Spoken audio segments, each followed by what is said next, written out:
In today's video, I'm going to teach you how to use Zapier with Outlook to automate your workflows effectively. Whether you're looking to streamline your emails or synchronize tasks seamlessly, this guide will help you get started with integrating these platforms for better productivity. First, make sure you're on the home page of Zapier. If you're not there yet, take a moment to navigate to Zapier's home. This is your starting point for configuring new automations, which are known as zaps. Once you're on the home page, look for the Create a Zap option and click on it. This action begins the process of setting up a new automation tailored to your needs. Next, you'll need to choose a trigger, which is an event that initiates your automation. Let's begin by clicking on Trigger. In the search bar provided, type Outlook. This will help you find the Microsoft Outlook app among the list of available apps you can connect with Zapier. With Outlook displayed, click on it to select it as the app you want to work with. After selecting Microsoft Outlook, you will need to choose an event that will act as the trigger for your Zap. This could be anything that suits your requirements, like receiving a new email, a new calendar event, or any other action that Outlook supports.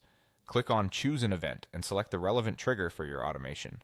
With the trigger selected, you will now connect your Outlook account to Zapier. Look for the option labeled Connect Microsoft Outlook and click it. Doing so will prompt Zapier to ask for permission to access your Outlook data. Don't worry, this is a standard procedure to allow the two services to communicate smoothly. Click Accept to grant Zapier the necessary permissions.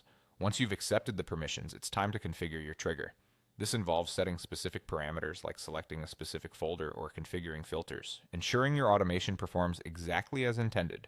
When you're ready, proceed by clicking Configure. After setting up the configuration, move on to the next step, which is clicking Continue.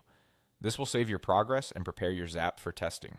Testing is crucial as it verifies that everything is set up correctly and that your chosen trigger is working as expected. Now, to ensure that your Zap will function correctly, click on Test Trigger.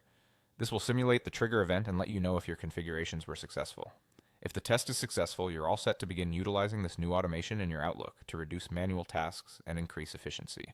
Following these steps will bring new capabilities to your workflow, streamlining processes, and enhancing productivity with Zapier and Outlook. I hope you found this tutorial helpful and that you see great improvements in your daily operations. Thank you for watching and happy automating.